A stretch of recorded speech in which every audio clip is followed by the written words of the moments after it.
My name is Missy Ganiyu. I'm a realtor based in Champaign County.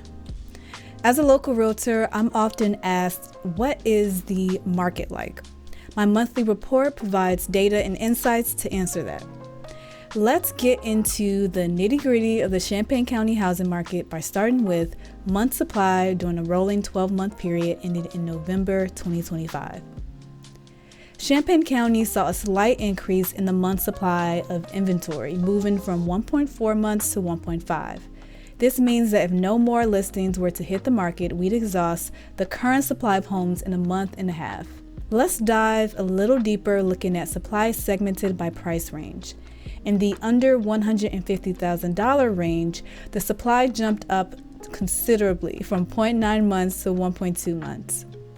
While the most affordable homes are always in demand, keep in mind that this bottom price bracket also tends to include properties ranging from rough around the edges rental properties to truly uninhabitable and therefore unfinanceable homes. Moving up the $150,000 to $300,000 price range, 1 to 1.1.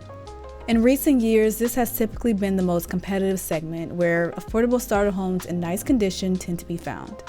Stepping up to the $300,000 to $600,000 price range, there was a decrease in the month supply from 2.1 to 1.9. And finally, the truly high-end segments above $600,000 decreased year over year, falling from 4.8 to 4.3. While the supply dropped slightly, you can see it is still a multiple of the numbers in the more affordable price ranges, which means that high-end buyers looking at previously owned homes often have lots of choices and more negotiating leverage. This season's highlights by the numbers, all reflecting a 12-month rolling average. For all of Champaign County, median sales price is up 7.6% year over year to $242,000. For homes with a Champaign address, median sales price rose by 0.9% to $237,000.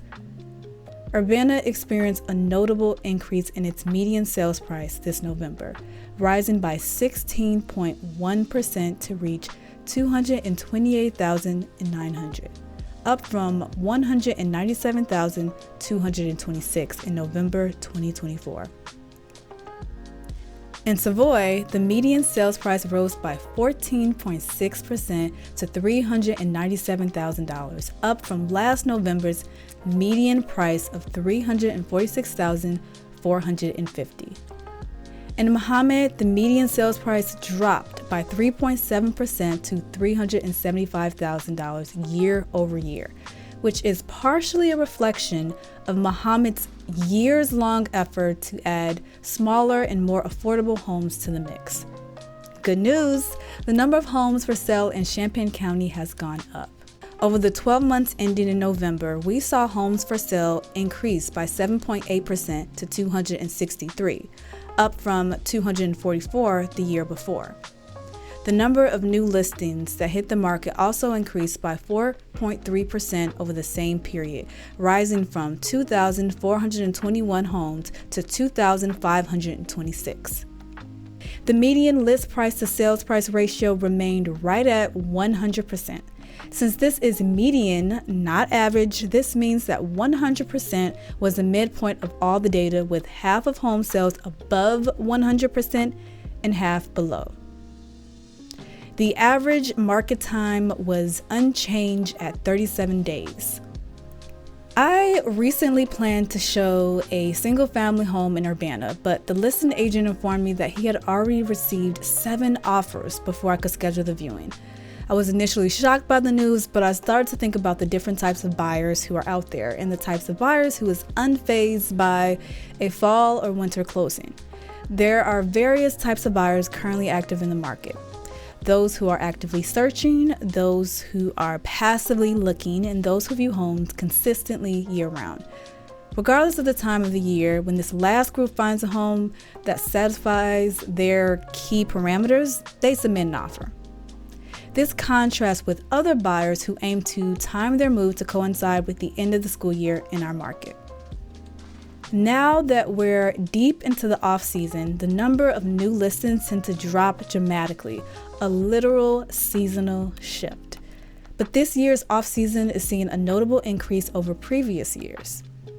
New listings for the 3-month period ending in November saw an increase of 8.8% year over year.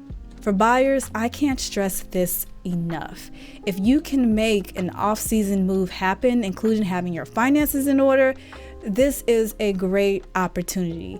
If you wait until spring, there will be more listings hitting the market, but you'll be competing against far more buyers in a market with inadequate supply.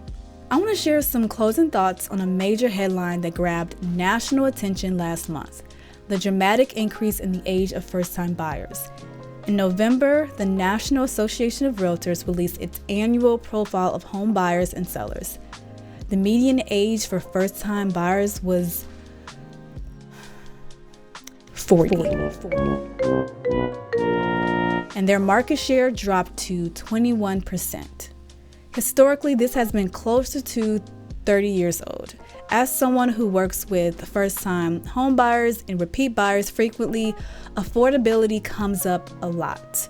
Can I afford to wait another year? Can I afford to go over asking? Can I afford the monthly payment?